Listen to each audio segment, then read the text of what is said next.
하나님 아버지, 무더위 속에서 어떤 이는 힘든 밤을 지냈습니다. 또 어떤 이는 폭우 피해로 고통스러운 시간을 보냈습니다. 또 어떤 이는 사업에 대한 걱정으로 잠 못 이루는 밤을 보냈고, 또 어떤 이는 건강에 대한 염려로 힘든 시간을 보냈습니다. 어제라는 시간의 사정이 사람마다 달랐지만 그럼에도 이 새벽 주님의 이름 부르며 주님께 나와 한 마음과 같은 기대로 주님께 기도하게 하시니 감사합니다. 비가 그치지 않고 내리며 온 땅을 적시는 이 계절에 주님의 말씀에 우리의 마음이 흠뻑 젖어들기를 원합니다. 홍수와 같이 밀려오는 이 세상의 유혹 속에서도 흔들리지 않는 믿음의 반석 위에 우리가 굳게 서기를 또한 원합니다.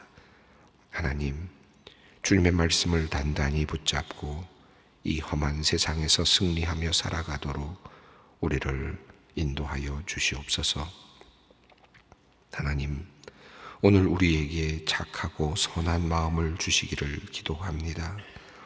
무더위로 모두가 지친 가운데 그래도 상냥한 말로 위로할 수 있는 따뜻한 입술을 우리에게 주시옵소서. 지치고 힘든 이웃들을 돌볼 수 있는 넉넉한 마음을 우리에게 주시옵소서. 폭염 속에서 에어컨도 없이 찌는 더위를 견뎌내야 하는 고통받는 이웃들을 생각하며 그들에게 내밀 수 있는 너그러운 손과 그들을 향하여 달려가는 거침없는 발을 우리에게 허락하여 주시옵소서. 사고로 혹은 재해로 힘든 시간을 보내고 있는 많은 이들이 선한 이들이 건네는 사랑과 섬김으로 위로를 받게 하시고 힘을 얻게 하여 주시옵소서. 하나님, 날로 심각해지는 기후 위기 앞에서 우리의 무지와 욕심을 회개합니다. 환경을 해치는 우리의 생활 방식을 돌아보게 하시고 변화의 필요성을 모두가 절감하게 하여 주시옵소서. 하나님, 기후 위기와 관련한 정책 입안자들에게 올바른 판단력을 주시고 과학자들에게는 연구에 대한 새로운 통찰력을 더하여 주시옵소서. 기업들 역시 이윤 추구를 넘어 상생과 지속 가능한 미래를 생각하며 인류를 위해 힘쓰게 하여 주시옵소서. 하나님, 이를 위하여서는 우리 각자의 일상에도 변화가 있어야 함을 깨닫습니다. 에너지를 아끼고 쓰레기를 줄이며 자연을 보호하는 습관을 기르며 미래 세대를 위해 희생하며 준비하는 우리 모두가 되게 하여 주시옵소서. 하나님, 그러나 우리의 노력만으로는 부족함을 고백합니다. 치유의 손길로 이 지구를 회복시켜 주시고 모든 피조물이 조화롭게 공존할 수 있도록 은혜를 베풀어 주시옵소서. 하나님, 오늘은 먼 외국에서 자신의 미래를 준비하고 있는 유학생들을 위해 기도합니다. 이들에게 지혜와 총명을 더하여 주시고 언어와 문화의 장벽을 잘 극복할 수 있는 용기와 인내를 허락하여 주시옵소서. 외로움과 향수병으로 힘들어할 때 주님의 따뜻한 위로로 감싸주시고 좋은 친구들과 멘토를 만나게 하셔서 미래를 잘 준비하게 하여 주시옵소서. 무엇보다도 유학생활 중 믿음이 흔들리지 않도록 우리 학생들을 주님께서 단단히 붙잡아 주시옵소서. 유학 중 방학을 맞아 한국에 들어와 모처럼 쉼을 갖고 있는 학생들도 많이 있습니다. 가족과 친구들과의 만남을 통해 사랑과 격려를 듬뿍 받게 하시고 교회에서의 신앙 훈련을 통하여 영적으로 더욱 깊어지는 은혜를 누리게 하여 주시옵소서. 한국에 머무는 동안 안전하게 지켜주시고 다시 돌아갈 때까지 몸과 마음과 영혼을 주님께서 온전하게 보호하여 주시옵소서. 하나님, 또한 정년과 퇴직을 앞둔 분들을 위해 기도합니다. 수십 년간 성실하게 일해온 그들의 노고를 주님께서 기억하여 주시는 줄 믿습니다.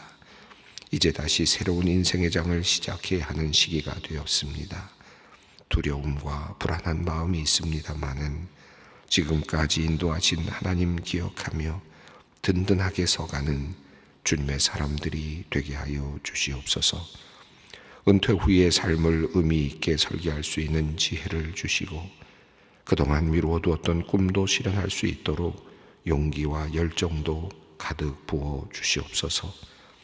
이제부터는 단순히 생계를 위하는 일이 아니라 모든 이들에게 유익을 끼치는 일을 하게 하시고 주님의 뜻을 이루어가는 일을 통해 큰 보람을 얻게 하여 주시옵소서. 참으로 이 어려운 시기에 자영업을 하시는 분들을 주님께서 긍휼히 여겨주시기를 기도합니다. 경제적인 어려움과 불확실성 속에서도 흔들리지 않는 믿음 주시고 날마다 새 힘을 공급하여 주시옵소서. 창의적인 아이디어와 혁신의 영감을 주셔서 어려운 상황을 기회로 바꿀 수 있게 하여 주시기를 기도합니다. 그들의 사업장을 축복하셔서 정직하고 성실한 노력이 열매를 맺게 하여 주시옵소서. 오늘부터 내일까지 진행되는 드림부 여름 수련회를 위하여 기도합니다. 입시의 여정에서 힘겹게 학업의 부담을 가진 N수생들이 1박 2일간 하나님 앞에 귀한 시간을 결단하며 모이는 수련회입니다. 이 수련회가 하나님의 은혜로 충만하기를 원합니다. 우리 학생들이 자신을 사랑하시는 주님을 만남으로 새 힘을 얻는 귀한 시간이 되게 하여 주시고 주님께 위로를 얻는 복된 시간이 되게 하여 주시옵소서. 이를 위해 수고하는 교육자와 선생님들 또 모든 분들의 수고와 헌신 위에도 하나님의 풍성한 은혜가 넘치게 하여 주시옵소서. 하나님, 오늘 저녁에는 여름 성경학교를 앞두고 자녀와 함께하는 아동팀 부모 기도회가 열리게 됩니다. 참여하는 믿음의 자녀들과 부모님들 가운데 은혜를 더하여 주시고 성령 충만한 시간이 되게 하여 주시옵소서. 이 시간을 통해 성경학교를 더욱 기도로 준비하는 시간이 되게 하시고 주님의 마음으로 마음을 품고 기대하는 시간이 되게 하여 주시옵소서.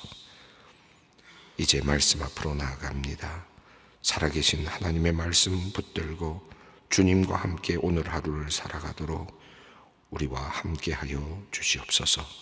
예수님의 이름으로 기도드리옵나이다. 아멘. 오늘 주시는 하나님의 말씀은 느헤미야 5장 1절로 13절까지 말씀입니다. 느헤미야서 5장 1절로 13절까지 말씀 함께 봉독하겠습니다. 그때의 백성들이 그들의 아내와 함께 크게 부르짖어 그들의 형제인 유다 사람들을 원망하는데 어떤 사람은 말하기를 우리와 우리 자녀가 많으니 양식을 얻어 먹고 살아야 하겠다 하고 어떤 사람은 말하기를 우리가 밭과 포도원과 집이라도 저당 잡히고 이 흉년의 곡식을 얻자 하고 어떤 사람은 말하기를 우리는 밭과 포도원으로 돈을 빚내서 왕에게 세금을 바쳤도다. 우리 육체도 우리 형제의 육체와 같고 우리 자녀도 그들의 자녀와 같거늘 이제 우리 자녀를 종으로 파는도다. 우리 딸 중에 벌써 종된 자가 있고 우리의 밭과 포도원이 이미 남의 것이 되었으나 우리에게는 아무런 힘이 없도다 하더라. 내가 백성의 부르짖음과 이런 말을 듣고 크게 노하였으나 깊이 생각하고 귀족들과 만장들을 꾸짖어 그들에게 이르기를 너희가 각기 형제에게 높은 이자를 취하는도다 하고 대배를 열고 그들을 쳐서 그들에게 이르기를 우리는 이방인의 손과 팔린 우리 형제 유다 사람을 우리의 힘을 다하여 도로 찾았거늘 너희는 너희 형제를 팔고자 하느냐 더구나 우리 손으로 팔리게 하겠느냐 하매 그들이 잠잠하여 말이 없기로 내가 또 이르기를 너희의 소행이 좋지 못하도다. 우리의 대적 이방 사람의 비방을 생각하고 우리 하나님을 경외하는 가운데 행할 것이 아니냐.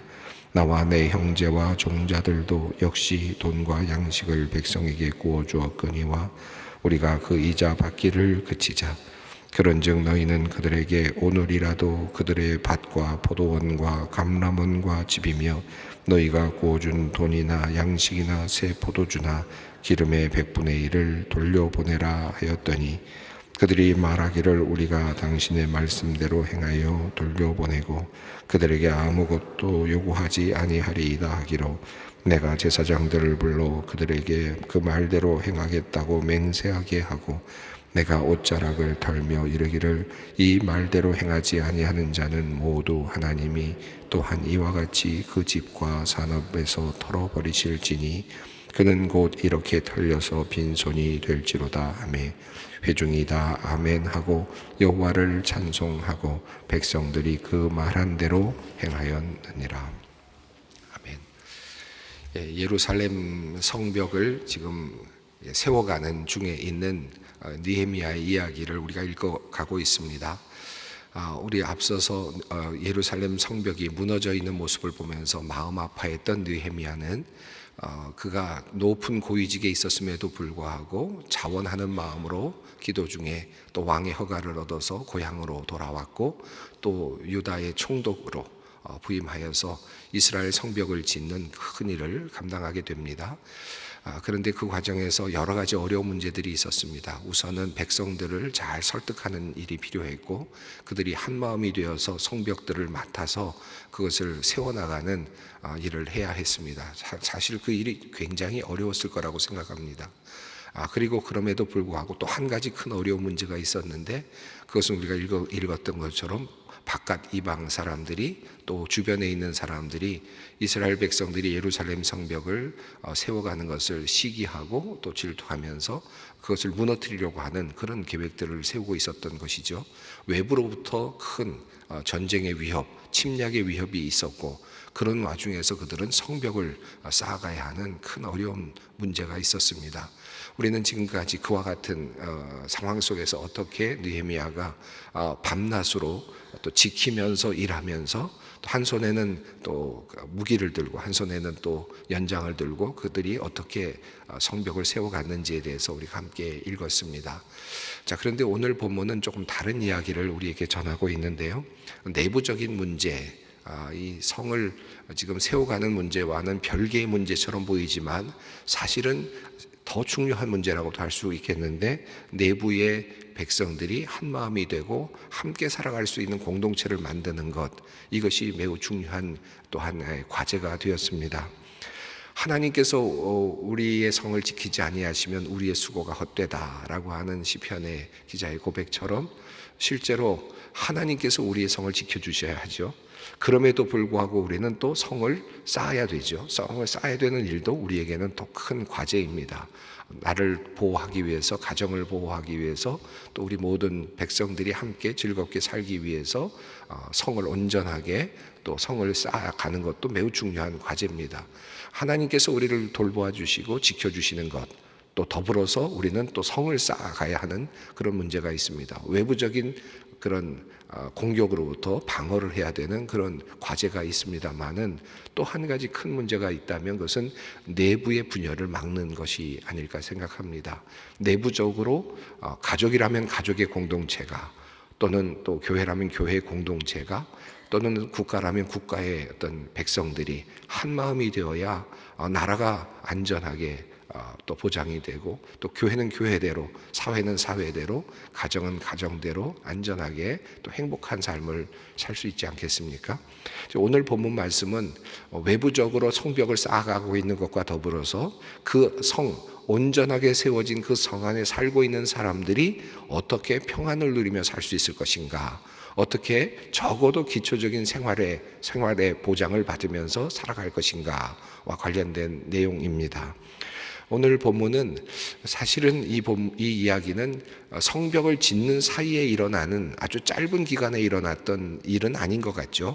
이 일은 사실 누적되고 오래 축적되어 왔던 그런 불평등의 문제였을 수도 있습니다. 실제로 성벽이 쌓여진 그 기간은 52일간이죠. 뒤에 이제 그 내용이 나와서 확인할 수가 있는데 52일 정도의 기간에 성벽을 완성했다라고 하는 내용으로 봐서 성벽을 완성하는 기간 안에 갑작스럽게 일어난 일은 아니었고, 지금 예루살렘으로 이스라엘 백성들이 포로에서 귀환한 다음에 지금 수십 년이 흐르지 않았습니까? 거의 지금 100여 년이 흘러가고 있는 상황인데요. 그런 상황 속에서 일어난 또 다른 불평등, 또 다른 경제적인 어려움 문제들, 이런 문제들, 누적되어 있는 문제들을 이제 풀어가는 그런 과정이라고 할 수 있겠습니다. 그런데 성벽을 지금 재건하면서, 성벽을 쌓아가면서 그 문제도 함께 지금 해결해 가고 있는데요. 그것은 성벽을 쌓는 것이 중요한 것이 아니라 그 안에 살아가는 사람들이 한 마음으로 살아가는 것이 더 중요하기 때문이라고 할 수 있겠습니다. 자, 그 이야기를 오늘 본문이 우리에게 전하고 있습니다. 1절 말씀을 함께 읽겠습니다. 그때의 백성들이 그들의 아내와 함께 크게 부르짖어 그들의 형제인 유다 사람들을 원망하는데, 백성들이 원망을 하는데 특별히 여기에 아주 부각되는 그 표현이 있는데, 그들의 아내와 함께, 여성들이 지금 그 전면에 나섰다, 그 불평의 그 전면에 나섰다는 것을 알 수 있습니다. 단순하게 남자 백성들이 아니라 지금 집안일을 하고 있는 여성들, 아내들이 삶의 문제에서 팍팍한 지금 삶을 살아가고 있다라고 할 수 있겠습니다. 그래서 이 아내들은, 또 여성들은 가정일을 하면서 가정에 지금 있는 큰 문제인 이 경제적인 문제를 해결하기 위해서 지금 부르짖었다라고 그렇게 항의하고 원망하였다라고 그렇게 이야기를 하고 있습니다. 그런데 이 원망은 또 다른 유다 사람들, 같은 동족들이죠. 그 사람들을 원망하는 것입니다. 자, 그들의 원망이 어떤 것인지 우선 2절을 한번 보겠습니다. 어떤 사람은 말하기를 우리와 우리 자녀가 많으니 양식을 얻고 먹고 살아야 하겠다 하고. 자, 우리가 자녀가 많다. 자녀가 많은데, 그런데 이 자녀들을 먹일 만한 양식이 부족하다라고 그렇게 부르짖고 있다라는 것입니다. 자녀는 많이 낳았는데 그 아이들을 먹일 만한 곡식이 없어서 지금 힘들어하고 있는 가정의 이야기가 소개되고 있습니다. 자, 3절 말씀을 읽습니다. 어떤 사람은 말하기를 우리가 밭과 포도원과 집이라도 저당 잡히고 이 흉년에 곡식을 얻고자 하여. 자, 여기서 우리가 당시에 흉년이 들었다라는 것도 우리가 알 수 있겠는데, 그들은 지금 흉년을 경험하고 있습니다. 곡식을 제대로 얻을 수 없는 상황 속이었고, 그래서 그들이 밭도 가지고 있었고 포도원도 가지고 있었지만, 그러나 그것만으로는 곡식을 얻을 수가 없는 상황이 되었던 거죠. 자기 자신들이 가지고 있었던 기업들, 포도원이라든가 또는 밭이라든가 이런 것들이 정상적으로 작동이 되었으면, 그리고 경영이 되었으면 충분히 먹고 살만 했을 텐데, 그만 그것이 제대로 작동이 되지 않아서 흉년이 들은 겁니다. 그래서 그것이 곡식을 내어주지 못한 거죠. 자, 그러자 어떻게 됩니까? 먹고는 살아야 되니까 있는 사람들에게서 그것을 곡식을 얻어와야 되고, 그러다 보니까 빚을 내야 되고, 그러다 보니까 이 곡식을 얻기 위해서 포도원을 저당 잡히고 밭도 저당 잡히는 그와 같은 일이 일어나고 있었다라는 것입니다. 이게 하루아침에 일어난 것이 아니고 계속되는 과정 속에서 이런 일들이 계속 일어났었다라는 것을 우리가 알 수 있죠. 자, 그리고 또 한 사람의 사연이 나옵니다. 4절입니다. 어떤 사람은 말하기를 우리는 밭과 포도원으로 돈을 빚내서 왕에게 세금을 바쳤도다. 자, 그러니까 먹고 사는 것도 힘든데 세금 문제도 너무나도 힘들었다는 겁니다. 이 세금 내기 위해서 결국은 빚을 내고 저당을 잡혀서 밭과 포도원을 저당 잡히는 일이 일어났는데, 그것은 바로 세금을 내기 위해서, 왕에게 세금을 내기 위해서 지금 그들은 그런 일을 해야만 됐다는 것입니다. 자, 자식이 많아서 먹을 것이 없어서 아우성, 또 어떤 이들은 지금 흉년이 들어서 그 기업이 제대로 작동을 하지 못해서 먹을 것을 얻기 위해서 저당을 잡히는 일이 일어났고, 심지어 어떤 이들은 또 세금조차 내지 못해서 또 그것을 내야만 했기 때문에 또 저당을 잡히는 이런 일들이 비일비재하게 일어났다. 경제적으로 큰 불평등이 생겨나고 있었다는 것이고요. 또 경제적인 어려움을 겪고 있었던 많은 사람들의 이야기가 소개되고 있습니다. 자, 5절 말씀 읽습니다. 우리 육체도 우리 형제의 육체와 같고 우리 자녀도 그들의 자녀와 같거늘 이제 우리 자녀를 종으로 파는도다. 우리 딸 중에서 벌써 종된 자가 있고 우리의 밭과 포도원이 이미 남의 것이 되었으나 우리에게는 아무런 힘이 없도다 하더라.